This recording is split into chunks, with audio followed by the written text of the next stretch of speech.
it's just amazing. And this is like a spin-off. But that's the way I felt because we were working, happy, an actor. So that's what was on my mind at that point. And then the next thing I know, everybody's talking about The Wall. The Jeffersons, the hit sitcom from 1975, followed George and Louise Weezy Jefferson as they moved up to a fancy Manhattan apartment.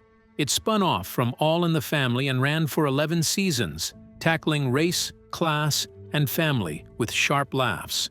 Stars like Sherman Hemsley as the loud George, Isabel Sanford as the kind Weezy, Marla Gibbs as sassy maid Florence, and Roxie Roker as Helen Willis made it iconic.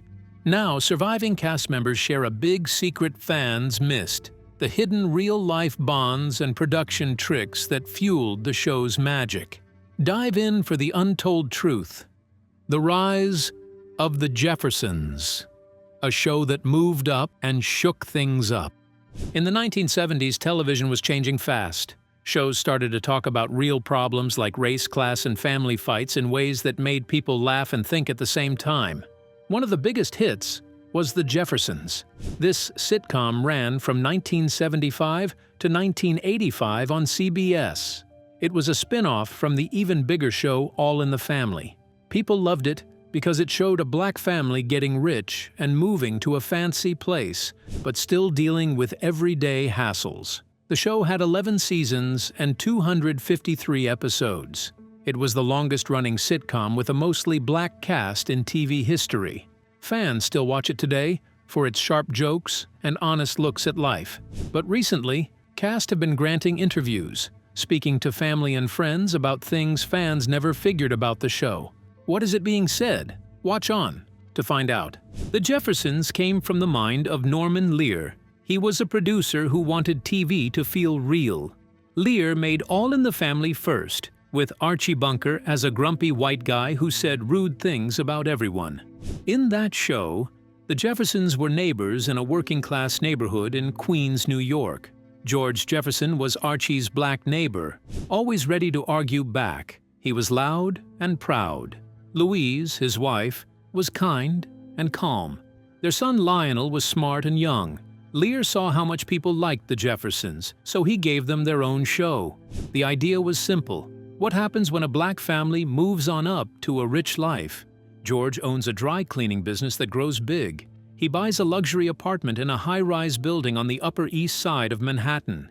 It's called the Colby East in the show. The family leaves their old blue-collar life behind, but old problems follow them. The show started on January 18, 1975. The first episode was called A Friend in Need. It set the tone right away. George and Louise argue about their new wealth. George wants a maid to clean their big apartment. Louise does not like the idea at first. She thinks it makes her feel lazy, but George wins, and they hire Florence. She becomes a star with her sassy talk. The episode shows how money changes things, but not everything. George's loud mouth gets him in trouble with new neighbors. Fans loved it from day one. Ratings were high because it felt fresh. Black families on TV were rare back then. Most shows had white leads. The Jeffersons proved black stories could draw millions of viewers every week. The main story follows the Jefferson family in their new world. George Jefferson is the king of the castle. He is played by Sherman Hemsley. George starts as a struggling cleaner but turns his shop into a chain called Jefferson Cleaners. He struts around in bell-bottom pants and loud shirts. He loves to brag about his success. "We's the first," he says in the theme song.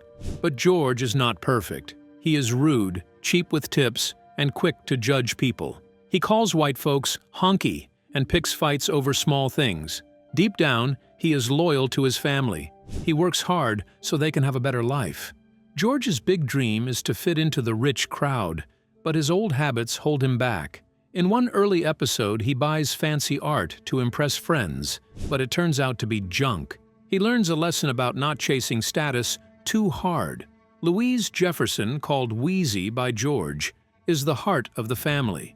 Isabelle Sanford plays her with warmth and grace. Louise is kind, religious, and stands up for what's right. She joins groups to help the community, like fighting for better schools.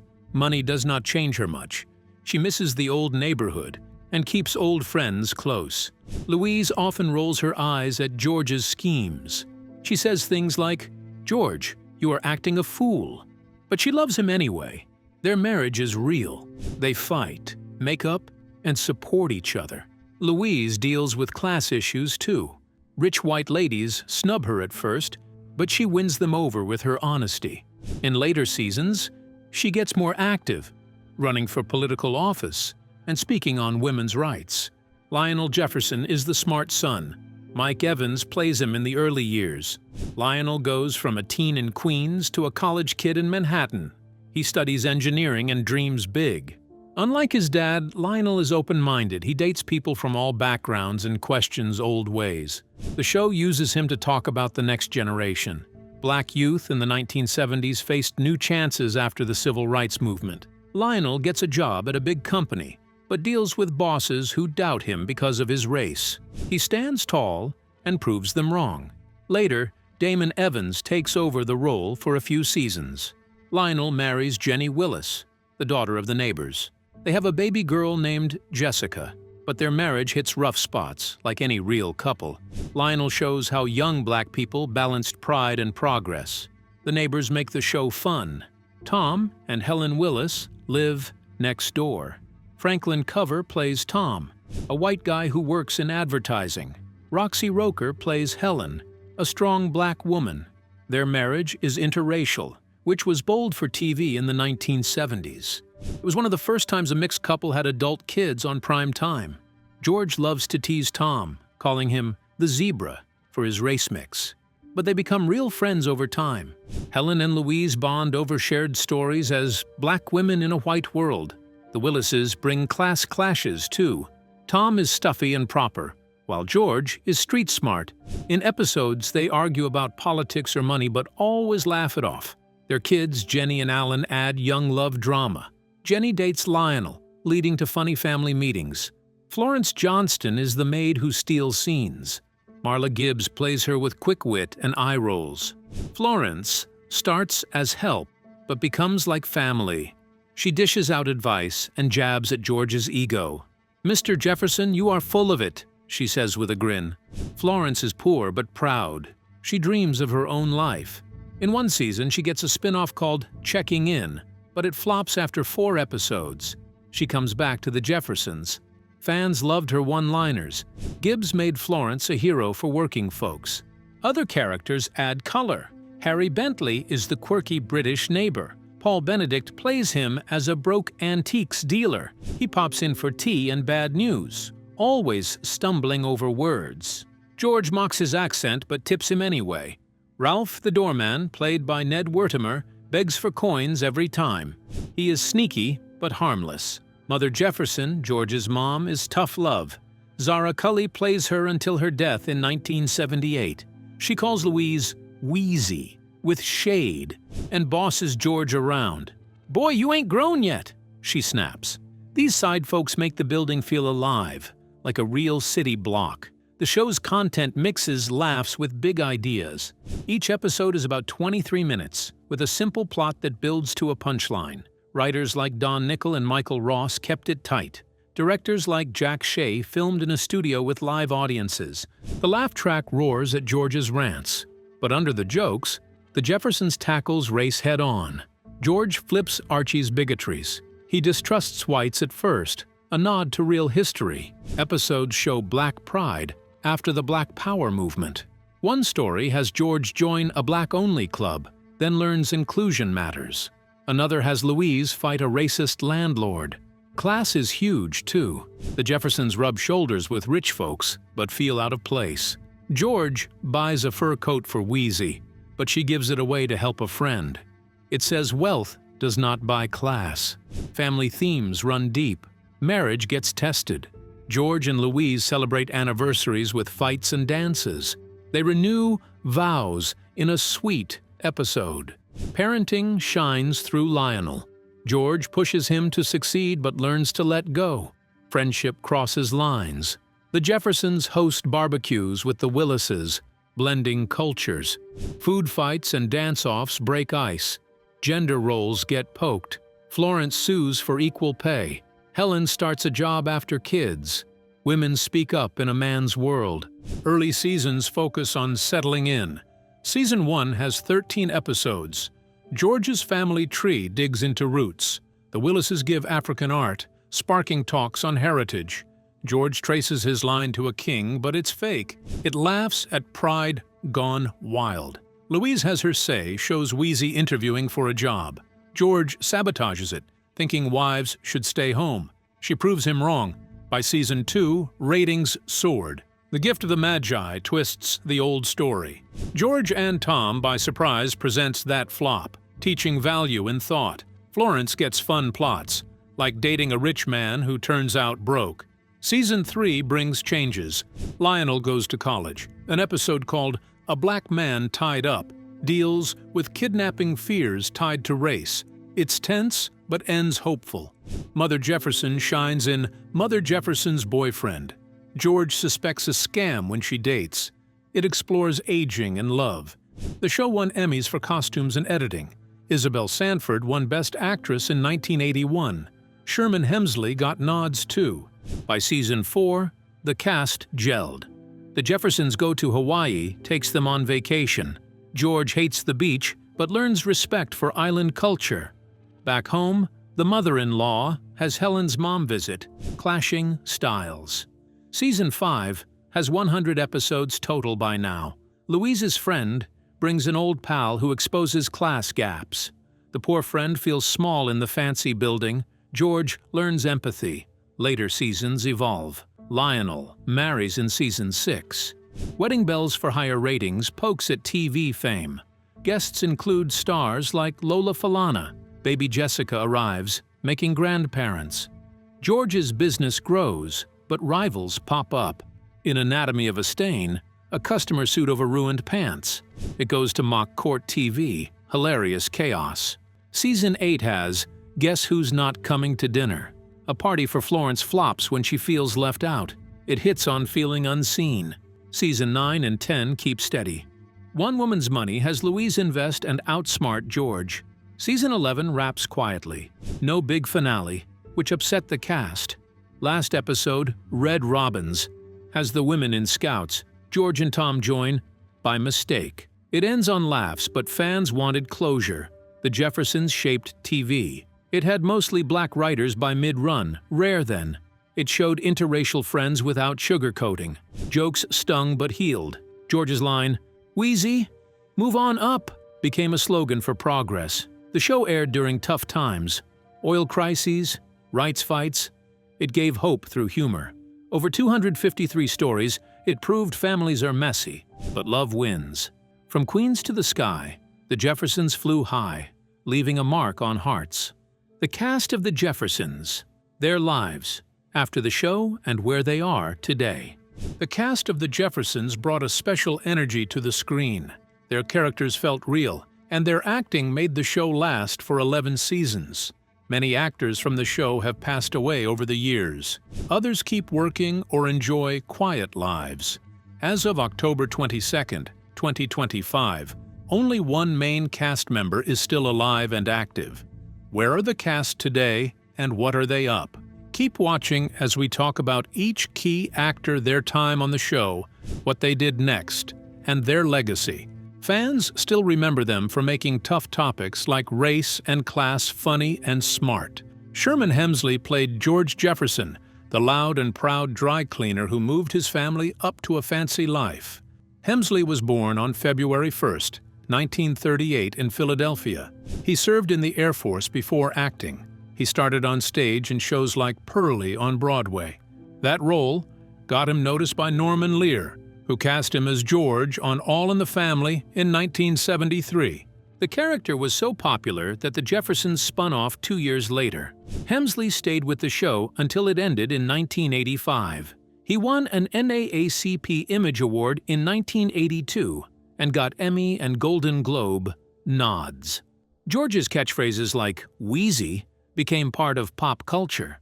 After the Jeffersons, Hemsley starred as Deacon Ernest Fry on Amen from 1986 to 1991.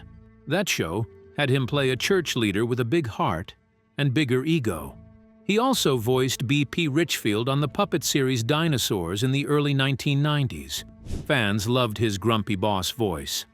Hemsley appeared on The Fresh Prince of Bel-Air as Judge Robertson and did voice work in cartoons. He even ran for mayor of El Paso, Texas, in 2000, but he lost. Hemsley never married and kept his private life quiet. He lived in El Paso for his last years, away from Hollywood lights. Hemsley died on July 24, 2012, at age 74 from lung cancer. His death led to a family dispute over his estate, worth about $50,000. His business manager, Flora Enchinton, won the rights. He was buried at Fort Bliss National Cemetery in El Paso. In his will, he left money to friends and charities. Hemsley's legacy lives on through reruns. He broke barriers as a black lead on TV. His work showed black success with humor and heart.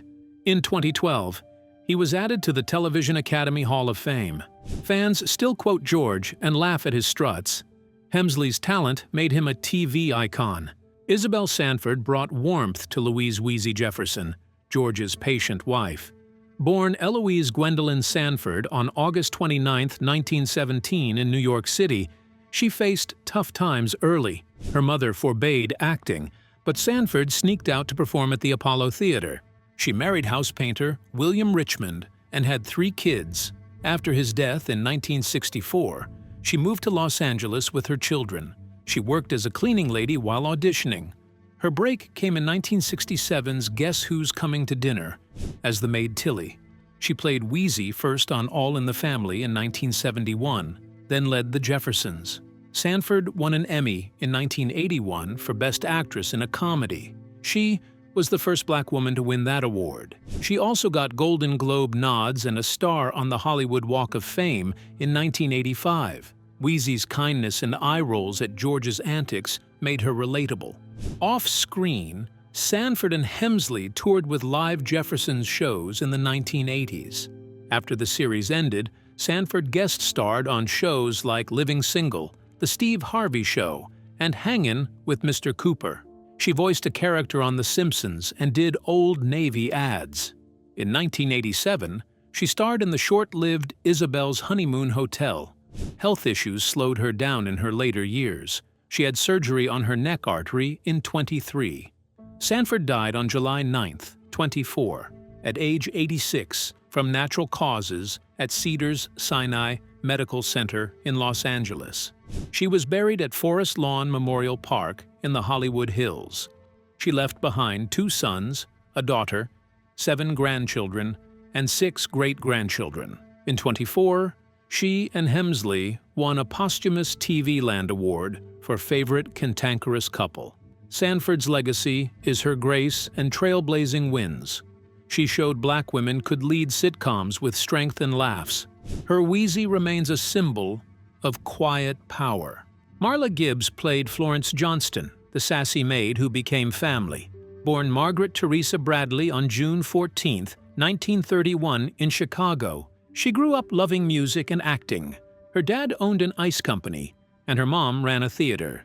Gibbs worked as a reservation clerk for United Airlines before breaking into showbiz. She appeared on The Ed Sullivan Show and did stage work. Lear cast her as Florence in 1975 after seeing her in a play. Her one-liners, like Mr. Jefferson, "You are in trouble," stole every scene. Gibbs stayed until the end, then spun off to Checking In 1981, which lasted just 4 episodes. She returned to the Jeffersons and launched 227 in 1985. As Nosy Mary Jenkins, Gibbs ran the show for 5 seasons. It starred her real daughter, Angela, as her on-screen daughter. Gibbs got 5 Emmy nods for both roles. After 227, she did voice work on Spencer, For Hire, and appeared on The Fresh Prince of Bel-Air. She owned Marla's Memory Lane Jazz Club in Los Angeles from 1981 to 1999. Gibbs kept busy in the 21st century. She played Olivia Price on Days of Our Lives, starting in 2021. In 2024, she was Nana Sugar on Not Dead Yet and Joyce Ward on Grey's Anatomy. She voiced roles in The Thundermans. Her film work includes A Snowy Day in Oakland in 2023. At age 94, Gibbs stays sharp. In early 2025, she won the American Black Film Festival Legacy Award with stars like Keke Palmer. She appeared at the Essence Black Women in Hollywood Awards in February 2025. In a 2025 interview, she joked about wanting more projects at age 93. Her net worth is about $4 million from acting and business. Roxie Roker brought fire to Helen Willis, the strong wife of Tom. Born Roxie Albertha Roker on August 28, 1929 in Miami, Florida, she moved to New York as a child. She studied drama at Howard University with future stars like Toni Morrison. Roker toured Europe with the Howard Players in 1949. She won an Obie Award in 1974 for The River Niger and a Tony Nod for Best Featured Actress. She hosted Inside Bed-Stuy on WNEW-TV in the 1970s. Lear cast her as Helen in 1975, making her half of TV's first regular interracial couple. Helen's pride and comebacks to George's jabs were bold for the time. Roker left in 1985. She guested on Punky Brewster, Murder, She Wrote, and A Different World. She played in Roots, The Next Generations, and the film Claudine. Off-screen, Roker fought for children's rights in Los Angeles and got city honors. The Jeffersons cast shaped TV history. Their off-screen bonds, like Hemsley and Sanford's tours, mirrored on-screen family. Losses remind us of time, but Gibbs's fire shows the spark lives. Reruns keep their laughs echoing, teaching new fans about progress through humor. Do you think the real-life bonds between the Jeffersons cast made the show stronger? Or were the production tricks the real secret? Let us know what you think in the comments below. Don't forget to like, subscribe, and share this video. Also, click on the next video on your screen. You'll love it.